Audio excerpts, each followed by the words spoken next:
पीर लखदाता जी ने कैसे अपने मुरीदों को, जो उनके संघर्ष वाले, उनसे मोहब्बत रखने वाले, निस्बत अकीदत रखने वालों ने पूछा कि हे पीर सरकार मुर्शद साईं, जन्नत और खाने काबा में हमें फ़र्क और अंतर समझाइएगा। तो कैसे पीर लखदाता सच्ची सरकार ने जन्नत और खाने काबा में हमें फ़र्क, उन मुरीदों को, सवालियों को समझाया, उसी पे प्रकाश डालेंगे। तो जन्नत मतलब स्वर्ग और खाने काबा मतलब सचखंड जहाँ सतलोक। पवित्र ग्रंथों में कई शब्द कुछ लिखे हैं और उसके अर्थ भावार्थ कुछ हैं, इसलिए वो पैगंबरी वाणी अल्लाह के घर से आई है, चाहे पवित्र कुरान हो चाहे कोई और ग्रंथ हो। तो रहबर लोग ही उनका व्याख्यान जानते हैं, उनका अर्थ जानते हैं। जैसे सनातन में भी ब्रह्मा विष्णु शंकर को भी देवी देवता कहा जाता है और 33 करोड़ देवी देवताओं को भी देवी देवता ही कहा जाता है। महादेव को भी कई लोग देवता कह देते हैं। ऐसे ही इस्लाम में सूफियाना में पीर लखदाता जी जो सूफी संत, सूफी मतलब मंत्र जो स्वरूप है, इस साधना से जिन्होंने अपने कामिले मुर्शद पीर गौस से साधना की, ज्ञान प्राप्त किया और इस नफ्स को मतलब मन को किस तरह से साफ बनाया जाता है, मंत्र जो स्वरूप है, अपना मूल पहचान, ये सब साधना उन्होंने अपने वली अल्लाह की राह पे बुजुर्गों से, अपने कामिल मुर्शद से प्राप्त की थी। जिसमें पहले स्टेप में होता है काबिल मुर्शद बनाओ और उनसे इश्क हकीकी रूहानी इश्क करो, सच्चा पक्का आध्यात्मिक आत्मा परमात्मा काला। और तीसरा उन कामिल मुर्शद बनाओ, फिर उनकी इश्क हकीकी हो, उनसे इबूदियत, उनकी दास्ता, उनकी गुलामी में रो, उनके अनुकूल रो, उनकी बात मानो।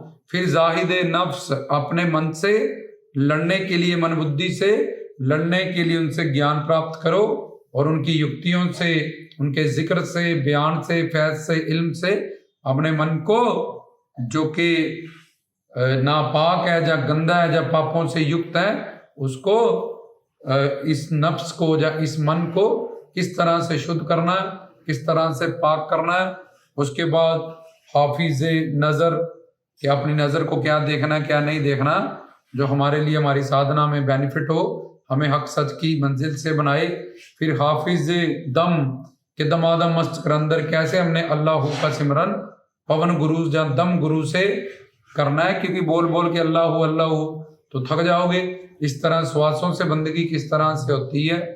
फिर हाफिज कल्ब, इस अंतःकरण मन को शुद्ध करने के लिए क्या क्या करना पड़ता है, ये सब चीजें। और फिर इज़्म आज़मी, गुरु से, सदगुरु से, कामिल मुर्शद से नामदान प्राप्त करना, कोई शब्द प्राप्त करना, मार्फत मेहनत करना, हकीकत उस परमात्मा की नूर आत्मा को देखना, नबी आसमानी के रोम रोम में, नस नस में, उससे पहले वहद, जिसको कहते हैं मस्ती, नाम की मस्ती में रहना, वसल, अब खुद की जोत देख ली कि मैं एक आत्मा हूं, परमात्मा की जोत का दर्शन दीदार करना, नबी आसमानी। उसके बाद भी इबादत चलती रहे तो रोम रोम नस नस में वही मंत्र अल्लाहु अल्लाहु होने लगता है।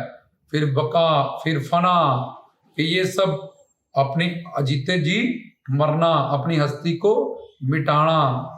तो फिर बका, फना, बका, लका, जिसको के मोक्ष मुक्ति कहते हैं। मरकेवी, पंच परवान, पंच प्रदान कहा जाता है कि पीर फकीर दुनिया पे आए हैं और अपनी मर्जी से आए हैं, अपनी मर्जी से जाएंगे, इसलिए वो हमेशा हैं, जीवन मृत्यु से परे हैं, मर के भी जिंदा है। इसको बका कहते हैं, लका मोक्ष मुक्ति को कहते हैं। ये सूफियाने घराने की साधना है जो पीर लखदाता जी कराते हैं और पीर गौस सब सूफी संत कराते हैं, जिनमें तरीकत, मार्फत, हकीकत, वलियों का, इन बुजुर्गों का, पीरों पैगंबरों का जो राह है, जो अंदर की यात्रा, जिसमें 5 नमाज नहीं, दम दम से नमाज, 24,000 नमाज फकर दी तू 5 की दियां पढ़दा, इस वाली साधना को कराया जाता है।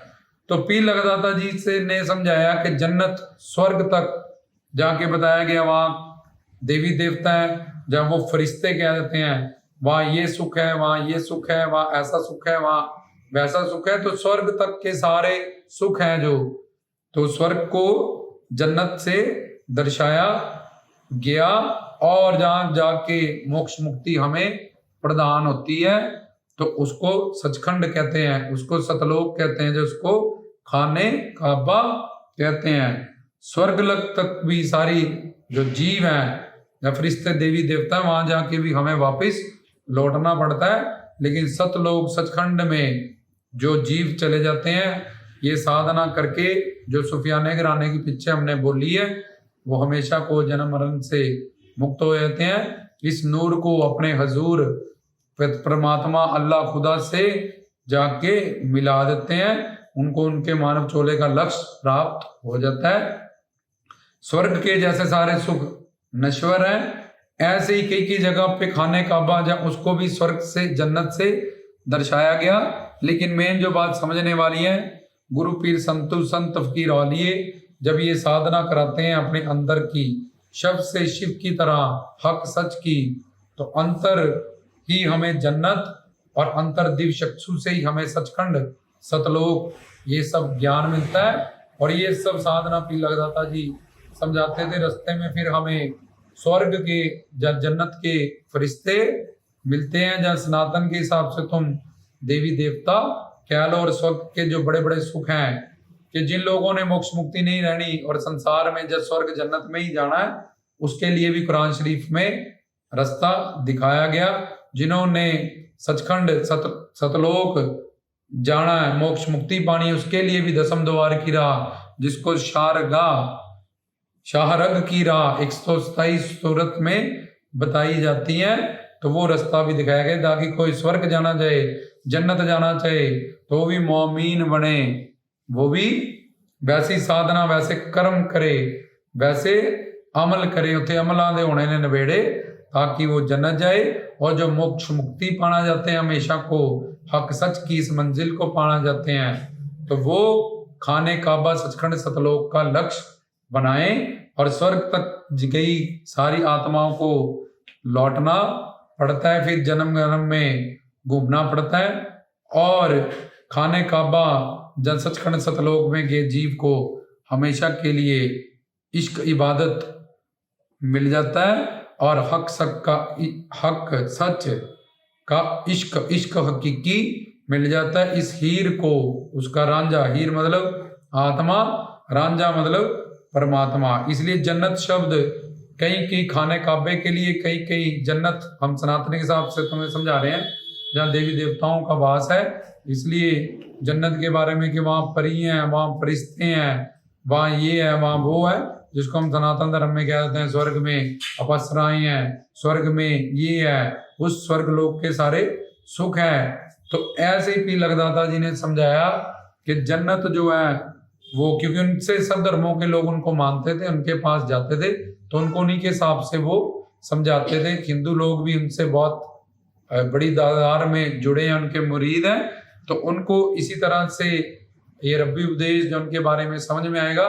तो हमने दोनों बातों को, तो जिसको हम साधु संत फकीर पीर पैगंबर कहते हैं, संत फकीर औलिया, उनको वो संत कह देते हैं, उनको महान आत्मा महात्मा कह देते हैं।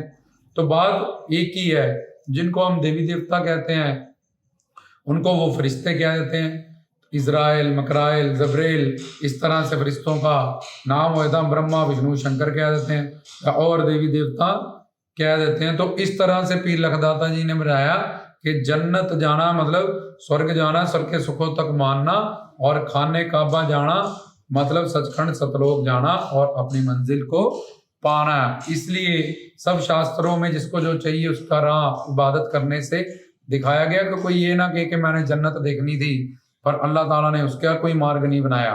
इसलिए जो मोक्ष मुक्ति पाना जाते हैं वो सतगुरु से वैसे ही साधना, मुर्शिद कामिले से वही साधना करते थे, और जो जन्नत जिसने जाना वो वैसे ही उसका ज्ञान इल्म प्राप्त करके वैसे वैसे अमल करते थे, वैसे वैसे कर्म करते थे।